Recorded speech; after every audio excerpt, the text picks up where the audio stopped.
This is Blackleaf here. Welcome back to another reaction video to Casual Geographic. So yeah, if you like today's video, definitely like, comment, and subscribe.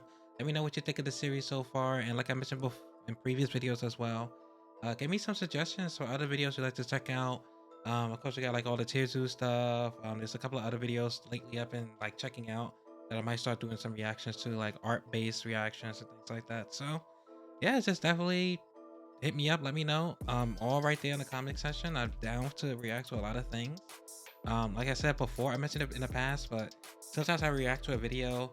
If I feel like I didn't like how it turned out, then I just end up not uploading it. Because sometimes there have been, people that suggested something and I've actually watched it. And then like I just ended up just like not enjoying it as much as I thought I would. Or it didn't look as good during the reaction, so I just ended up not uploading it. So yeah, don't like take it as like I'm just completely ignoring like what y'all said. Like I promise I'm not doing that. Definitely let me know more stuff y'all want me to check out. But yeah, other than that, I know y'all really like this series for the most part. So this is like a definite that's on the channel every week. And we are gonna have some other series throughout the month of November and December. So yeah, definitely can't wait for that. But this video is gonna be 4 animals that will co-sign your obituary. There are 4 million animals. There probably isn't even that many animals in the world, but yeah, there's like 4 million that's gonna sign your obituary. In all honesty, almost any animal could technically kill you in a way, sorta, kinda, maybe. I don't know, but yeah, let's check this out in 3, 2, 1.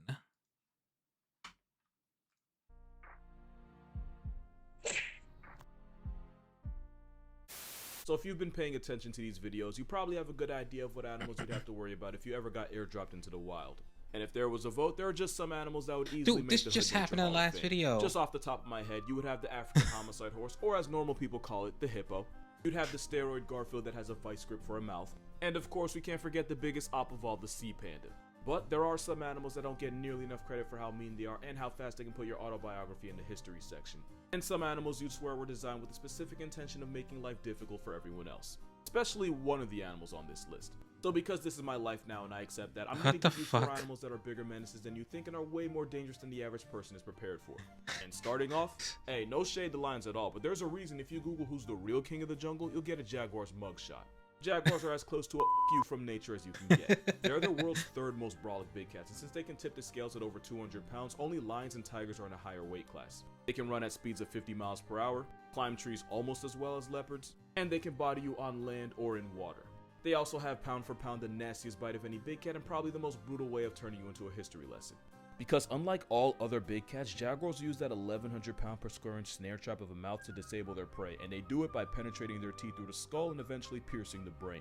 Now add the fact that they have night vision, camouflage, and some of them even come in black, meaning a jaguar could take your life before you even had time to realize it was in danger. But this is not a jaguar video, because jaguars have a very unlikely enemy. And no, it's not these psychotic river weasels. I remember. Now in an earlier video, I did mention that a gang of otters could successfully G-check a jaguar. But in the cat's defense, getting pressed by a hood of water wolverines that can each grow to 6 feet long would humble any apex predator. But anteaters have no business being in the ring with a cat that literally factory resets came in. If you've never seen a giant anteater before, you probably wouldn't be afraid. You'd probably wonder why God put a face on a feather duster and said, "Let there be life." But the giant anteater is affected with something I like to call rhinoceros syndrome, and the symptoms are simple. Giant anteaters are pretty much legally blind. They can get by in their sense of smell, but unless you're literally right in its face, they can barely differentiate you from a tree. Having terrible eyesight in a world where this can be your neighbor is why this 7-foot furry vacuum has massive trust issues. But instead of glasses, giant anteaters have a pair of claws that can rip through concrete and put a jaguar in a box. Anteaters have no choice but to choose first degree, and if they had thumbs, they'd probably play World of Warships. World of Warships is a team-based, strategy-centric sea battle that's free to play and available on PC. Like the ad placement. Features over 400. Little disclaimer though, this game might just cost you a few friendships because it can get very cutthroat, just like an anteater. Because those switchblades for fingers can destroy termite mounds as strong as concrete and also tear your throat open with one swing. You might be wondering why I spend so much time going on about jaguars when they're not even one of the 4 animals of this video. Well, 1, runtime, I need those mid-rolls. But really, it's wait, jaguars not part of the 4? They'll often hesitate to attack and often be sent running by an animal that looks like it could be bought at a Dollar Tree. Cause even a murder weapon with whiskers knows that one swing and connect from a motivated giant anteater could connect you to God's Wi-Fi. Especially since the giant anteater has a secret weapon that you probably didn't even realize. Giant anteaters have a long bushy tail that they can use as an umbrella when it gets too sunny or as a blanket when it gets too cold. But if you're a jaguar looking for takeout, that big fluffy tail can make it difficult to tell which end is the head. That's And actually guessing the wrong adorable. end is a good way to be left behind as a thing of the past, whether you're a jaguar or a human. That is right, this 7 foot of steel wool has human bodies under its belt. Once in Brazil, a hunter cornered a giant anteater and the beast proceeded to slash his thigh, severing his femoral artery and punching his ticket to the afterlife. Giant anteaters pretty much walk on their knuckles. That way their claws are as sharp as they need to be once they actually have to use them. Oh and my remember, god. because they have poor eyesight, their first response is usually violence. Can you imagine? They walk on their knuckles. They knuckle up and just walk they walk like a freaking gorilla and Donkey Kong and all that shit. And they do it just to press and get their freaking strength up for their freaking claws. That's a problem. They are a problem. And they cornered one, and he just said F it and just destroyed the hunter. In 2007, a zookeeper lost her life after being severely mauled by an anteater in an attack that slashed her stomach open. Fun fact, if you ever see an anteater do this, it's not an invitation of affection. It's the last warning you get before they start swinging. And it's a warning that can send even one of the boldest big cats running back the way they came.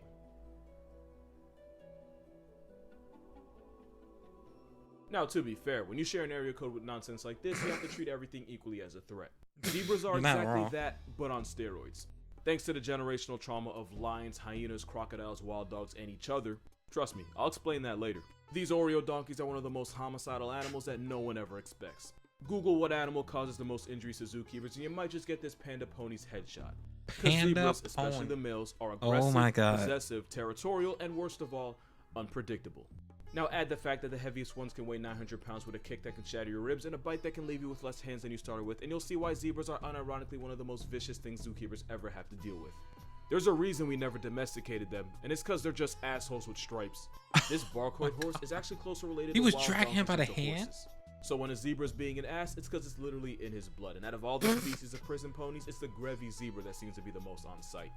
Once at the National Zoo in DC, a Grevy named Jumu attacked and bit a chunk out of one of his keepers. The reason?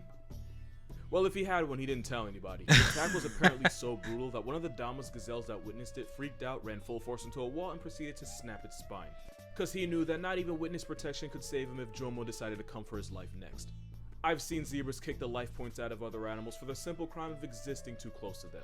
But that is nothing compared to how they treat each other.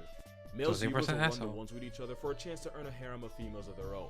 These heated discussions can end up crippling the loser, basically making it a hot pocket for the first pride of lions or clan of hyenas to catch it.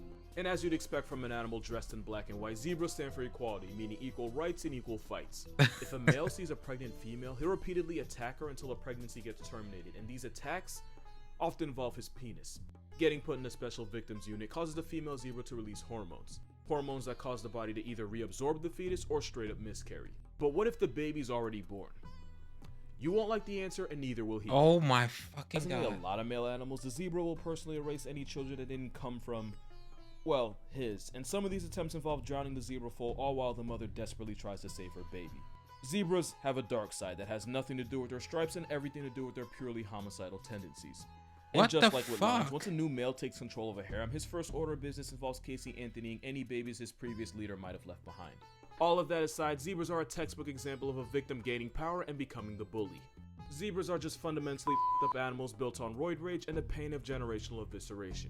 This isn't to make you hate zebras, but to remind you that if racing stripes were accurate, it'd go from a comedy to a snuff film with disrespectful quickness. You can't trust an animal born with its own prison jumpsuit. You also can't trust any animal born with an Australian area code. Especially since almost everything down there has evolved to evict your soul. It's literally born in a prison suit. And then you got the next one that looks like he came out of prison. I gotta rewind that. With an Australian area code. Especially since almost everything down there has evolved to evict your soul in some of the most creative ways possible. See this kangaroo in the water? It's because their defense mechanism involves leading predators to large bodies of water so they can attempt to reverse baptism. This flightless bird has daggers for feet that can disembowel you with one kick. Not even platypus are safe because males are armed with a venomous spur that can release toxins more powerful than morphine. Which means not only can real life Perry put you in a hospital, it can cause excruciating pain that lasts months. But the thing with these animals is they're pretty hard to miss. Which is why these are not the animals you should be most afraid of in Australia. Cause out of all the nonsense nature uploaded to the land down under, this fish might be the most blatant middle finger to us. The stonefish gets its name because if it doesn't move, it can be impossible to tell apart from any other rock in the ocean. Which would be fine. if nature didn't also go and make it one of the most venomous things in the ocean. This murder guppy has a set of dorsal spines that when threatened will extend up. If you accidentally step on it, those dorsal spines will penetrate your skin like a hypodermic needle and inject you with a venom called verrucotoxin. All this from a fish that cosplays as a fucking stone. Most venomous and poisonous animals flex bright colors to warn possible enemies that touching them is RSVPing to the cloud cookout.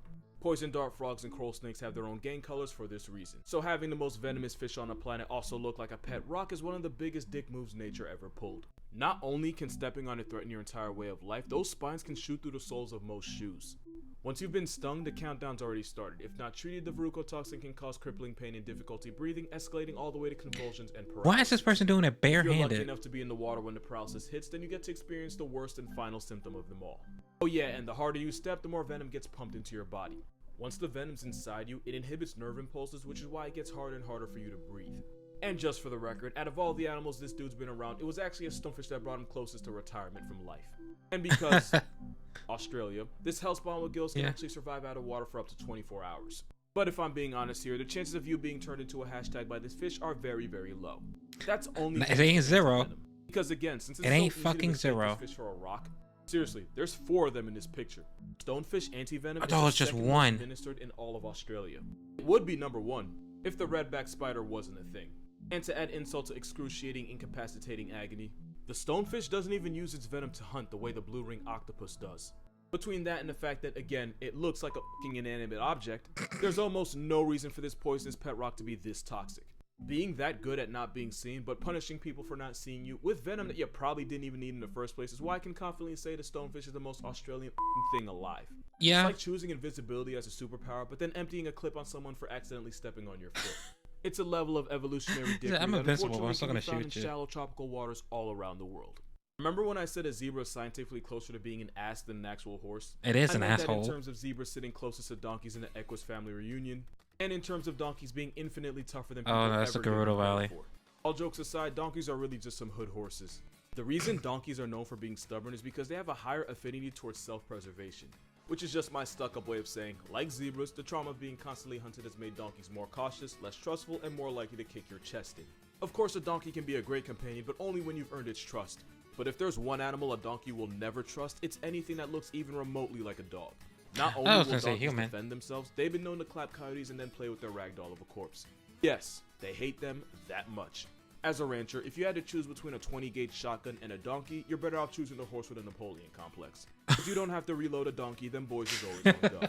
Their prejudice towards the entire canine race means donkeys will often instinctively protect livestock from cannons like coyotes, foxes, and wild dogs. And by protect, I mean they'll river dance on a dog's body and then bite and throw them around until they eventually break something that can't be fixed. One reason donkeys are basically Black Air Force affiliated horses because horses are typically pack animals that rely on each other. Wild donkeys are often solitary and territorial, meaning they only got themselves. And of course, you don't have to be a dog to get handed to hooves. Donkeys will put humans in check if they feel like they need to. I'm about to hop into this cage with this donkey. Hold this. I'm telling you, dude, I'll knock this. You're fucking jackass. Later. Dude, get up. Get up! Oh, dude, I can't! He's got me! Here, grab this. Hey, Pepper! But of course, donkeys And he's don't still just stop at recording. people and dogs. I can't with Once people. upon a time, a full-grown male donkey allegedly get kicked took the off life senseless points for out of that a young, reason. inexperienced grizzly bear. When ranchers eventually found the bear's body, its ribs were broken, one of its legs was fractured at the shoulder, and its jaw might as well have been made of porcelain the way it got shattered. And of course, there was that one time a donkey reminded a hyena that she ain't sweet just because he left the trenches, because apparently the crime of just looking like a dog is enough to get the smoke. Because God if we're being damn. honest, donkeys are just honey badger horses, and you're not going to change my mind about it. Honey Eeyore was badger never horses. depressed, it's just that he had to be constantly reminded of the war crimes he committed. If you take one thing away from this video, donkey giving a whole dragon a deep dish treatment makes more sense than you realize. Bro was genetically sequenced different.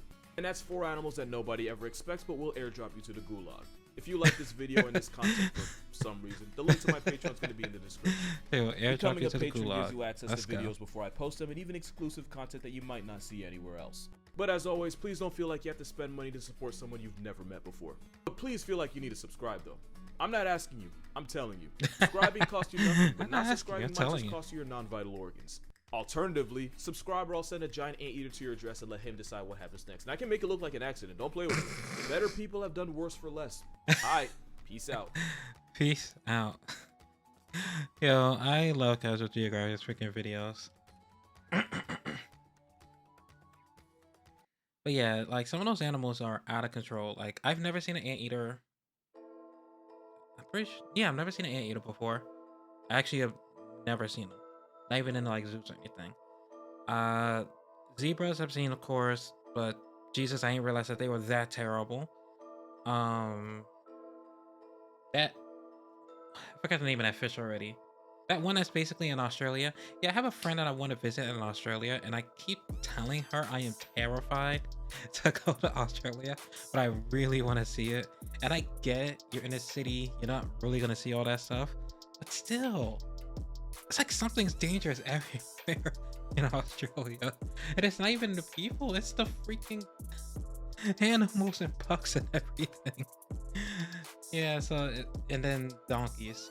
Yeah, I've seen donkeys and all that, so it's whatever. But yeah, other than that, yeah, I love the videos to Casual Geographics as always. Yeah, like, comment, and subscribe, and definitely let me know if there's any other videos you want me to catch or any other series I should catch up with. There's still a couple more videos with Casual Geographics that I did not see yet, so you're probably going to be seeing those very, very soon. But yeah, guys, thank y'all so much for watching. Thank you guys once again for watching the... Oh, wow, I said that twice. Thank you guys so much for watching In the Village, and I will see you all next time.